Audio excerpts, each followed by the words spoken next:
sure if we just shaved a few off the edges, then it'd be fine. You know, we could take up to 95% of it and it'd still be okay. Yeah, there'd be an example of them left. Maybe no one asked the question. Like, how many Piers do we need in 100 years? Yeah, well.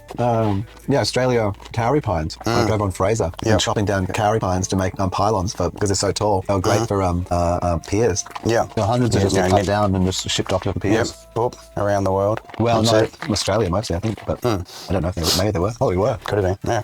Nearly wiped out. Anytime they can flip a profit. Basically wiped out. But highest bidder always wins, right? by the time those forests grow back, there'll be no one left alive. Great-great-grandchildren, yeah.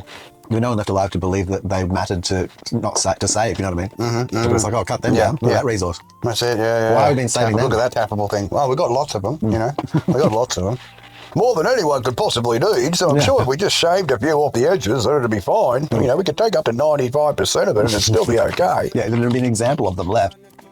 Sample of cowrie pine, 200 metre tall tree. That's the mentality when you land somewhere and you think things just have unlimited value. You know what I mean? Like, you're going to continue being able to harvest it rather than looking at like a proper resource. Well, how do you even think that though? Like, how do you look at a forest of any size and decide, oh, we better keep all this because it's got a huge diversity of these particular plants that work really well together? Like if you went through and you go, okay, we're going to harvest these for pylons. The first thing you go is okay, so how many pylons? So people are like, oh, we'll give you £100 for each pylon because it's one whole piece. Yep. You know, $6. These are the specifications, so £100. Yep. So you go like, okay, and so when you go across the Fraser Island with your greedy hands, wouldn't you go and count them or something and go, okay, well, that's how many we're going to, that's, you know. That's what we need. Well, there's so many projects you can do, or whatever. Like, I mean, even if you thought you were going to cut all of them down, there would still be a limited. You say, okay, your business has got a very limited amount of money, hasn't it? Yeah, once the resources all gone, then it's a weird business. Where are you going to? I mean, you're moving on to the next trees. That's what I don't understand about how this resource thing happened. Because if I'm carving need versus the you know, back then they were like, oh, you know, how long does it take to grow? You know,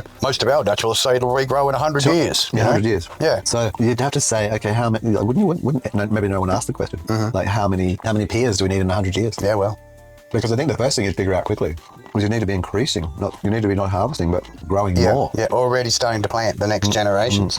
That's it. So when the Piers rot and you need to replace the wood, you're not just cutting down the rest of your fucking resource.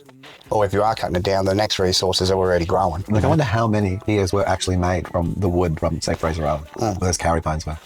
Yeah, probably a lot here. 100? Probably a lot of them right here in Kingsland. Yeah, I suspect a lot in Kingsland. And they would have been all the way up the coast because that's where their early delivery, it was virtually impossible to make your way from one part to the other. So a lot of their early roads were the waterways. So that's where all their deliveries to up north and down south all came to, you know, those routes. They'd well mapped the reefs and figured out how to get into certain spots. And obviously what tides to be in and out of them, you know what I mean? Like, understood when I love those shallow coastal boat be scraping. Yeah, so the big trees, they're good because you can build piers out a long way.